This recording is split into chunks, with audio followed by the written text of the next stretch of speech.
So I went to a private Christian university, and just imagine the kind of pressure you feel as an 18, 19-year-old hearing your classmates, say they know God's vision for their lives. They actually know what they want to do in life. And you're there wondering, what the hell am I going to do in my life? Why am I even here? Thank you very much for coming to my channel today. My name is Jade Sola, and today I'm going to be sharing 5 career advice for your 20s and your 30s.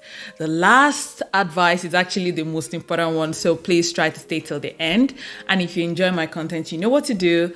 Like, subscribe, and share. So imagine, you're done with school, or you're almost done with school, and you're thinking about what you want to do with your life, and you're simply like clueless. For someone like me, that I went to a private and Christian university, there was a lot of God factor and vision that was just piling up the pressure. And even though I was studying a very good course, I knew that I didn't know what I wanted to use that course for. Do you understand what I'm saying? Like, I had no idea what I wanted to do in my life. I could tell that I was just like following bandwagon at some point, and it was a time that was very confusing for me as a young person who's just about to start life. I think a common misconception about uni is that you finish uni, you graduate, and that's it, you got a job. Like, that's just what happens. They give you a certificate and that's it, you're hired on the spot. Uni, graduating, that's just the easy part. Okay, I lied, it's not the easy part. Just because you've now graduated, it doesn't mean you automatically get employment. And I can't lie, not only is it difficult to find a job, but people need to figure out their lives, man. Most of us graduate at what, like 21, 22? You think everyone at that age knows exactly what they want to do for the rest of their lives? Me personally, I got no clue. I had no clue when I was 15. When I was 18, I started uni. During uni, I still had no clue. I'm 23 now. I got a degree in mechatronic engineering, and you know what else I got? No clue. Do you know how clueless a lot of people are, even up until their 30s? People that actually don't know what they want to do with their lives. So while I'm not saying that, it's such a fantastic thing for you to be clueless for a very long time, what I'm trying to say is that you're not alone, in this. So number one advice I would say is just start. Like, if you find yourself in a place where you're extremely confused, maybe the course you studied in school is not particularly something that you can, really think about how to apply, it to real life.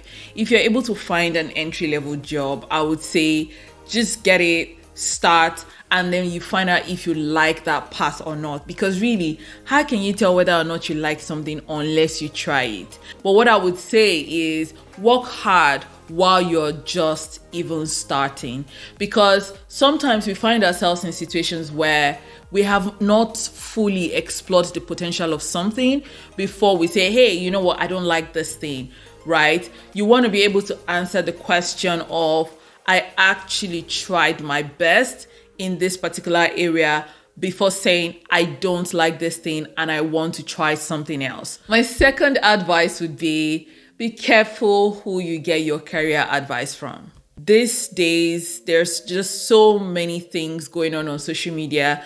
There's a lot of, things you see online that only makes you see the end result and not necessarily the process of getting there.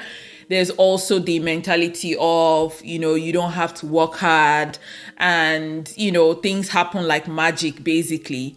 And for so many people, that is not their reality, and which is rightfully so. When I think about, career, I'm looking at what sort of like motivations do I have, for example, for my own career, and you should probably do the same. And when I look at some of this motivation, at the top of the list for some people is money. For some people, it's status. So for some people, it's expertise that they want to build. So whatever your motivation is, then you want to look for people that maybe you admire their lives, or you aspire to be like them, that have this sort of like motivations that you want, and then you want to pattern your career path, maybe around how they work, their work ethics and all whatnot. Now, what you don't want to do is listen to people who are going on a completely different journey as you and then use that as a measure of what you need to do. For example, let's say, you admire people like, Jeff Bezos and Elon Musk. You need to be able to, have access or look at, some sort of like the things they say about their work ethics and, passion in life and how they go about, thinking about, their professional life. So there are people that you look up to that you really want to be like. I'm talking about people that you have access to now. You may not obviously know everything about people like, Elon Musk and Jeff Bezos that I mentioned earlier. But think about the people that you look up to in your environment. It could be your parents, it could be your boss, it could be, like mentors that you feel like you followed their life for a really long time and you have an idea of, how they pattern their life. And you want to look at how they work, right? For someone like me, my mentor was my former boss and, he used to work like really, really hard. And, I saw or I heard stories of, some of the things he achieved at a really young age. And I really wanted some of those things for myself. So I spent a lot of the time, especially in my 20s, to really put in a lot of work. And when you see some of these things as investment in your future self, it makes it easier. I'm not saying work and kill yourself or work to the point where you're completely burnt out. When you're young and you're in your 20s, you have a lot of energy and you have a lot of time on your side to put in the extra effort to experiment with things that you want, to really just try to learn about the things that you like or you don't like. So if you're hanging out with people who are saying, don't work hard, how much are they paying me? This thing is not in my job description. And you know that this is not the path that you want to toe in your life. Feel free to just ignore some of those comments and continue to go in the path that you want to go. So basically what I'm saying is that if your journey and you know the things that you want, if your journey dictates that you put in extra hours, that you work extra harder, you don't want to be taking advice from people who are going to tell you just do 2 hours a week, or if it's not in your job description, don't take on that responsibility and all whatnot. You know why you want to take on the career path. You know why you're on this job. And I think that should be the motivation for you in terms of, how you deal with, the sort of like advice that may come your way. The next advice I'm going to say is try to change job or responsibilities, as quickly as possible if you can do that. And while I'm not saying that just hop from one company to another, sometimes we may get caught up in just being like in a comfort zone.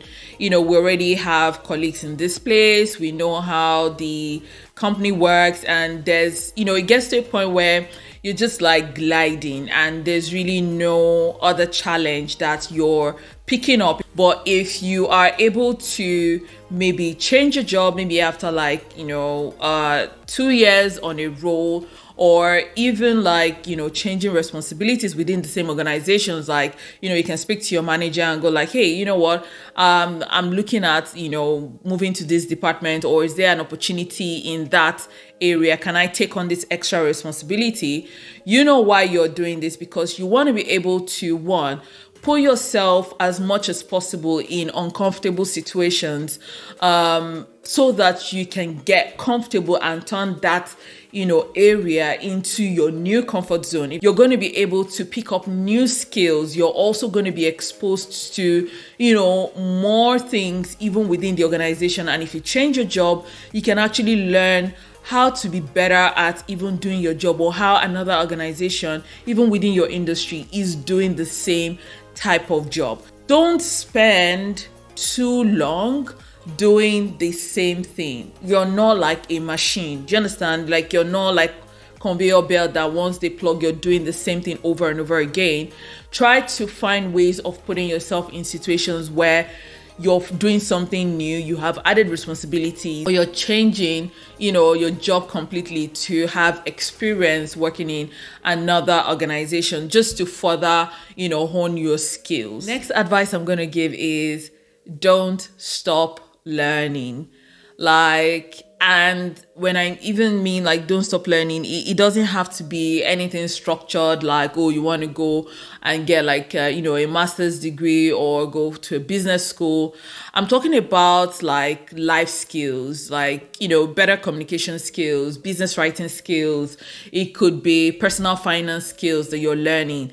And this is more useful because a lot of the times, beyond our job description, when we really look at, how we're able to get our jobs done, it goes beyond, just having the knowledge of, the job or the sector or the industry. There are other things that you have to, use, like your communication skills, your writing skills, that can actually help you to even be better on the job.